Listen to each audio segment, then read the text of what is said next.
Welcome to Death Diaries. To support this channel, please subscribe. The comprehensive account of Amy Winehouse's passing and her heartbreaking final moments. At a mere 27 years old, the British soul songstress Amy Winehouse succumbed to alcohol poisoning in her London residence in 2011. Prior to the tragic descent that ultimately led to Amy Winehouse's demise, the British diva transformed her adoration for soul and jazz into an eclectic band of popular music that deeply resonated with countless individuals. While the world embraced tracks like Rehab, the chart-topping sensation also provided a glimpse into her very real battles with substance abuse. In the end, her inner demons overcame her, and on the 23rd of July 2011, Amy Winehouse breathed her last breath due to alcohol poisoning, all at the tender age of only 27. Despite the global outpouring of grief that followed this sudden loss, few, particularly those who knew her intimately, were taken aback. In hindsight, the narrative of Amy Winehouse's passing eerily echoed the way that she lived. Rehab may have sounded the alarm back in 2006, but the red flags soon became even more conspicuous in the public eye. As the harsh glare of fame intensified, so did Winehouse's reliance on substances to drown out the noise. Meanwhile, the relentless paparazzi chronicled her every move, splashing her and her spouse, Blake Civil, across magazines with abandon.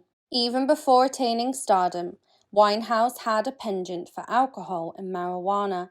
However, as soon as she ascended to international stardom, she ventured into the perilous realm of hard drugs such as heroin and crack cocaine. Towards the end, she often found herself too inebriated to step onto the stage and deliver a performance. Amy Winehouse's tragic demise.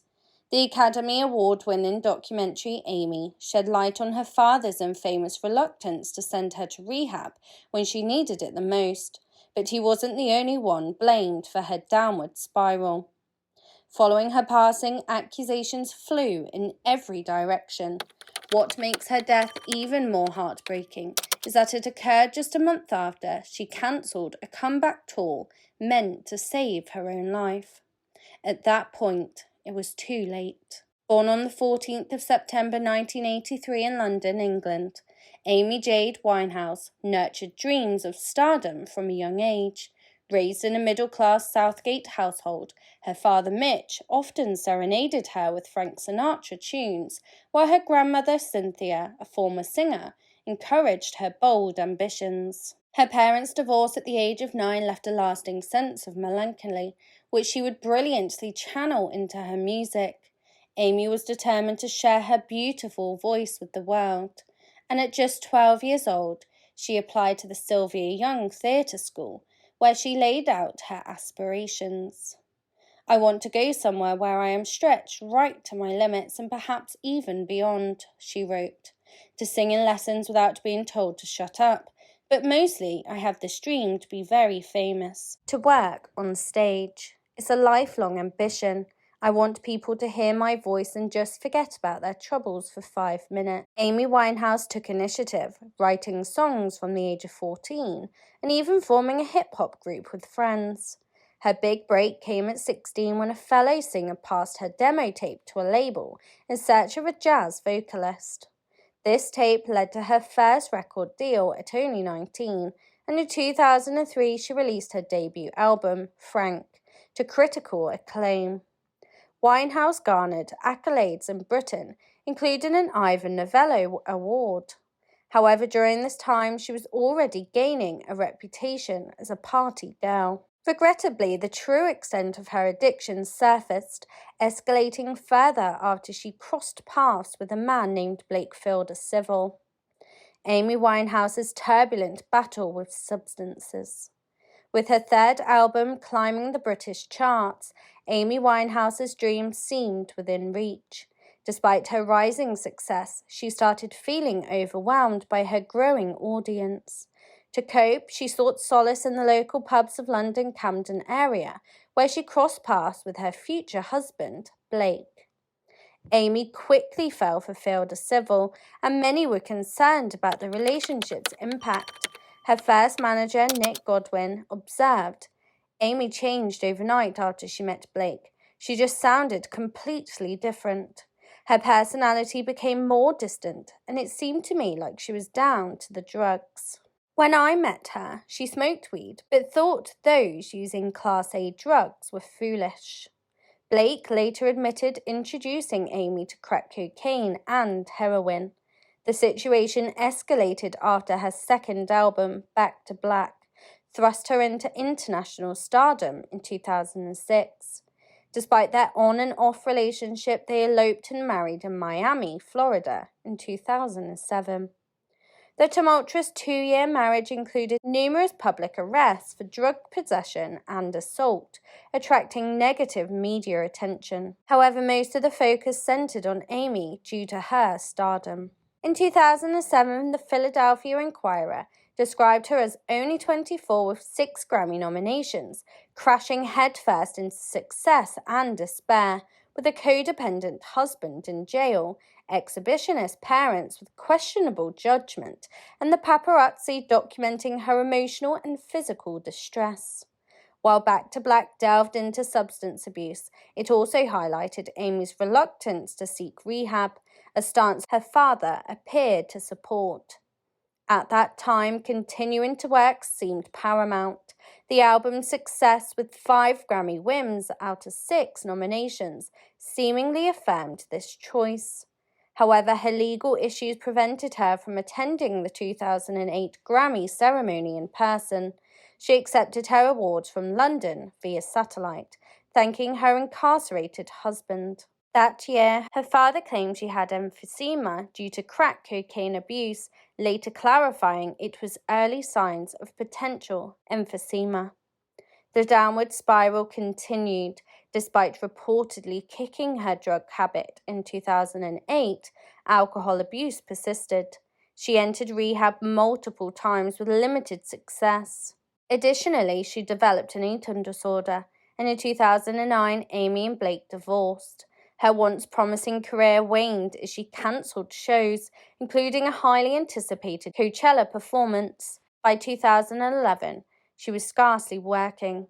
When she did perform, her slurred speech and instability were evident. Amy Winehouse's tragic final days and her death. In the months leading up to Amy Winehouse's tragic demise, her once promising singing career was in sharp decline. Just a month before her passing in 2011, Amy Winehouse initiated what was meant to be her comeback tour with a performance in Belgrade, Serbia. Regrettably, it turned into a complete disaster. Clearly inebriated, Winehouse struggled to recall her song lyrics and even lost track of her location. The 20,000-strong audience began booing louder than the music, leading her forced exit from the stage. Little did anyone know that it would be her final performance. Meanwhile, her doctor, Christina, had been attempting to arrange psychological therapy for Winehouse for several months. However, Winehouse staunchly resisted such therapy. Instead, her doctor focused on her physical health and prescribed Librium to manage her alcohol withdrawal and anxiety. Sadly, Amy Winehouse couldn't commit to sobriety. She made efforts to abstain from drinking for a few weeks while following her medication regime, but her doctor noted that she repeatedly relapsed due to boredom and an unwillingness to heed medical advice. On the night of the 22nd of July, 2011, Winehouse reached out to the doctor for the last time. During their conversation, she seemed calm and somewhat remorseful, emphasizing her desire not to die. She confessed that she had attempted sobriety on the 3rd of July, but had succumbed to relapse on the 20th.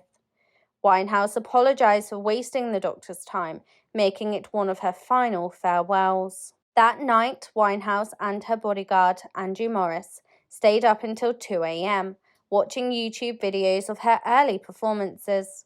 Winehouse appeared to be in high spirits and was laughing during those last hours.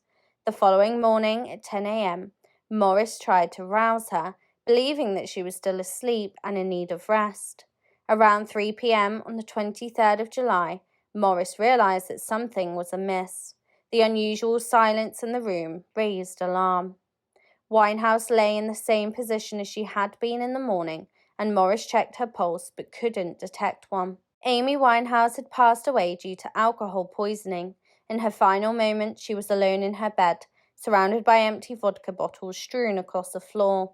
The coroner later revealed that her blood alcohol level was 0.416, more than 5 times the legal limit for driving in England. The investigation into Amy Winehouse's demise. Amy Winehouse, after battling alcoholism for an extended period, became a member of the Tragic 27 Club, a group of renowned musicians who passed away at the age of 27. While Amy's death deeply saddened her family, friends, and fans, it wasn't necessarily unexpected. In fact, her mother mentioned years later that she had never anticipated her daughter living beyond the age of 30. Following the news of her death, accusations and blame were directed in various directions.